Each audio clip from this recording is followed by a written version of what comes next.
Hi friends, welcome back to my channel. இந்த வீடியோவில் நம்ம ஸ்டைலில் செட்டிநாடு பக்கம்லாம் வைக்கக்கூடிய ஆட்டுக்கால் குழம்பு தான் எப்படி வைக்கலாங்கிறத பார்க்க போகிறோம்.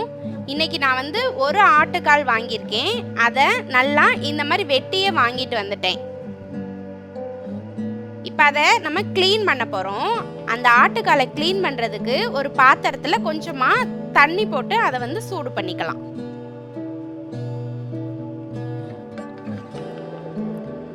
தண்ணி நல்லா இந்த மாதிரி கொதிச்சு வர்றப்ப நம்ம வெட்டி வச்சிருக்க ஆட்டுக்காலை இதில் நம்ம சேர்த்துடலாம். இந்த சுடுதண்ணியில் நம்ம ஆட்டுக்காலை போடும்போது அந்த ஆட்டுக்காலில் இருக்கிற டஸ்ட்டு, முடி 1-2 ஒட்டி இருந்தா, அந்த கருப்பாக இருக்கிற அழுக்கு, இது எல்லாமே நல்லா க்ளீன் ஆயிரும்.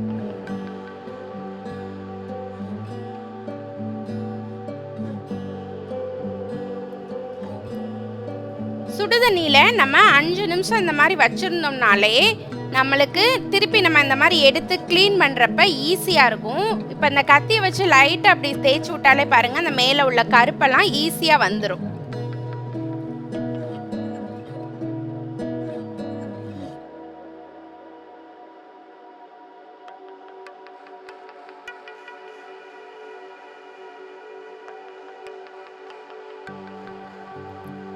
இந்த மாதிரி வெட்டி வாங்கி வச்சுருக்க எல்லா காலையுமே நம்ம தேய்ச்சி இந்த மாதிரி ரிமூவ் பண்ணிவிட்டு நார்மல் தண்ணியில் ஒரு தடவை நல்லா கழுவி எடுத்து வச்சுக்கலாம்.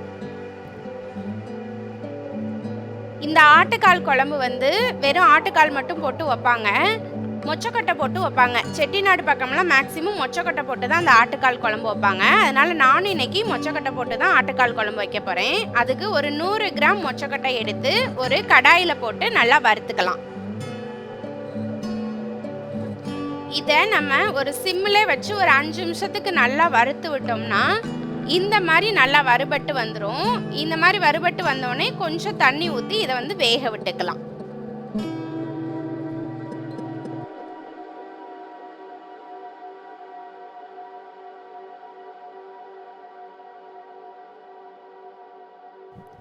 மொச்சக்கொட்டை வெந்துக்கிட்டு இருக்கட்டும். அதுங்களையும் நம்ம இந்த ஆட்டுக்கால் குழம்புக்கு வெங்காயம் தக்காளியை கட் பண்ணிடலாம்.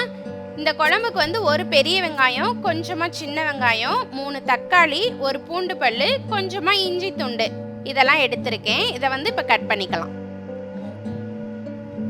இந்த மொச்சக்கொட்டை குழம்புக்கு நம்ம புளி ஊற்றணும். அதனால புளி இந்த சைஸ் எடுத்து நம்ம இப்பயே ஊற வச்சிட்டோம்னா நல்லா ஊறிடும்.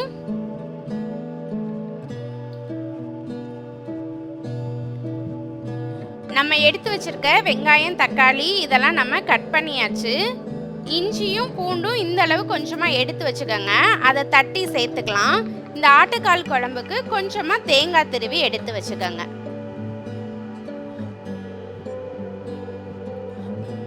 இப்போ நம்ம க்ளீன் பண்ணி வச்சிருக்க ஆட்டுக்காலை எடுத்து ஒரு குக்கரில் சேர்த்துக்கலாம்.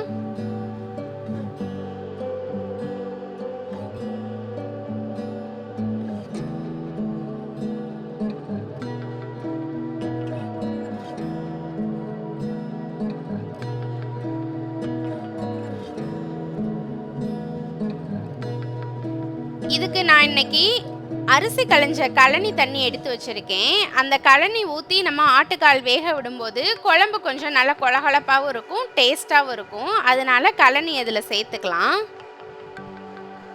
இதிலே நம்ம கட் பண்ணி வச்சுருக்க வெங்காயம், தக்காளியும் சேர்த்துக்கலாம்.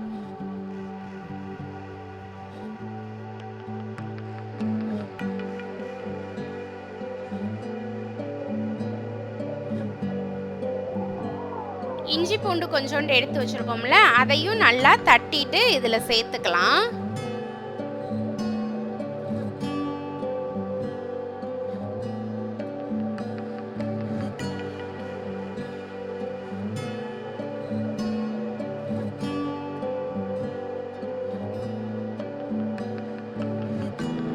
ஒரு 1/2 ஸ்பூன் அளவு மஞ்சத்தூளையும் இதில் சேர்த்து எல்லாத்தையும் நல்லா ஒன்றா கலந்து விட்டுட்டு குக்கர் மூடி போட்டு இப்போ நம்ம ஒரு 5 விசில் விட்டுக்கலாம்.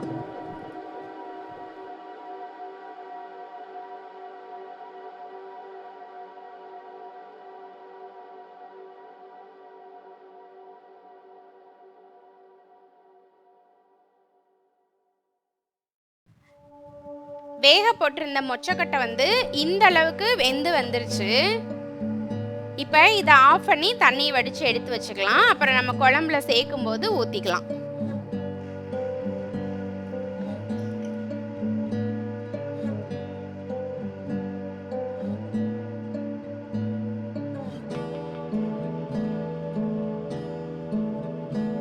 குழம்புக்கு திருகி வச்சிருக்க தேங்காய் கூட நம்ம கொஞ்சமாக சோம்பு சேர்த்து அதை கொஞ்சம் தண்ணி ஊற்றி அரைச்சி பேஸ்ட் மாதிரி எடுத்து வச்சுக்கலாம்.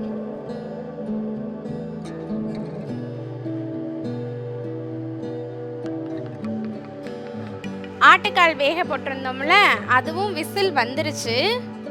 விசில் அடங்கின உடனே மூடியை ஓப்பன் பண்ணிட்டு இந்த மாதிரி ஒரு கொதிக்க விட்டுக்கலாம். இப்போ இந்த மாதிரி கொதிச்சு வர்றப்ப 2 ஸ்பூன் அளவு மிளகாத்தூள் இதில் சேர்த்துக்கலாம்.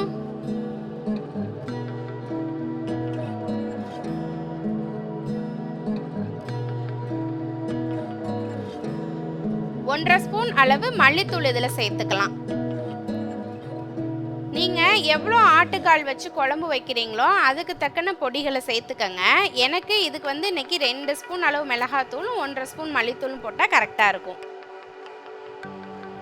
இது எல்லாத்தையும் நல்லா ஒரு கிண்டி விட்டுக்கங்க. இப்போ நம்ம மொச்சக்கொட்டை வேக வச்சு வச்சுருக்கோம்ல, அதையும் இதில் சேர்த்துக்கலாம். புளி ஊற வச்சு வச்சுருக்கோம்ல, அதையும் நல்லா கரைச்சி இதில் சேர்த்துக்கலாம். நல்லா ஒரு 2 டைம் நல்லா கரைச்சி ஊற்றிக்கங்க.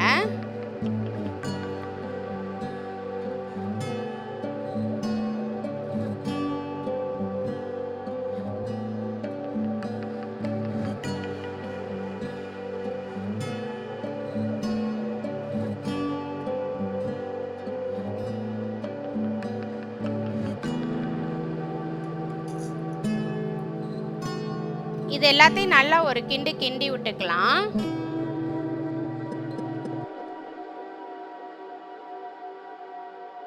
இப்போ இந்த குழம்புக்கு தேவையான அளவு உப்பை இதில் சேர்த்துக்கலாம்.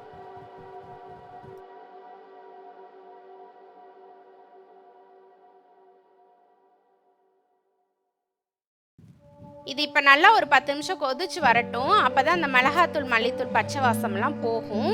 அதுக்கப்புறம் நம்ம அரைச்சி வச்சிருக்க தேங்காயை இதில் சேர்த்துக்கலாம்.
இப்போ பாருங்கள் 10 நிமிஷம் ஆயிடுச்சு. குழம்பு நல்லா கொதிக்குது. இப்போ நம்ம அரைச்சி வச்சுருக்க தேங்காயை இதில் ஊற்றிட்டு இன்னும் ஒரு 5 நிமிஷம் நல்லா கொதிக்க விட்டுக்கலாம்.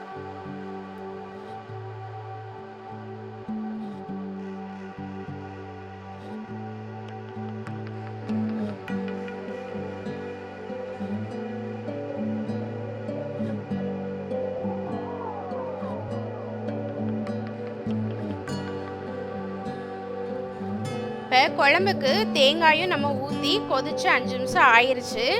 இப்போ குழம்ப தாளித்து விட போகிறோம். அதனால் அடுப்பில் ஒரு கடாய் வச்சுக்கலாம். அதில் 1.5 ஸ்பூன் அளவு எண்ணெய் சேர்த்துக்கலாம். எண்ணெய் நல்லா காஞ்சதும் அதில் ஒரு 1/2 ஸ்பூன் அளவு சோம்பு சேர்த்துக்கலாம்.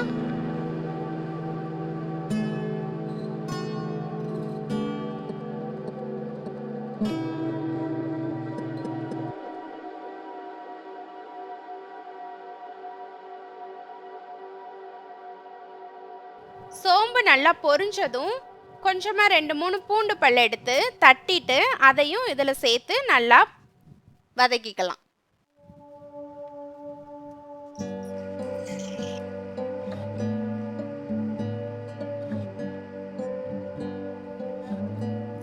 இது ரெண்டும் நல்லா பொரிஞ்ச உடனே அதை நம்ம குழம்புல எடுத்து ஊற்றிடலாம். இது ஊற்றுனதுக்கப்புறம் ஒரு 2 கொதி விட்டுக்கலாம். நல்லா சூப்பரான ஆட்டுக்கால் குழம்பு ரெடி ஆயிடுச்சு.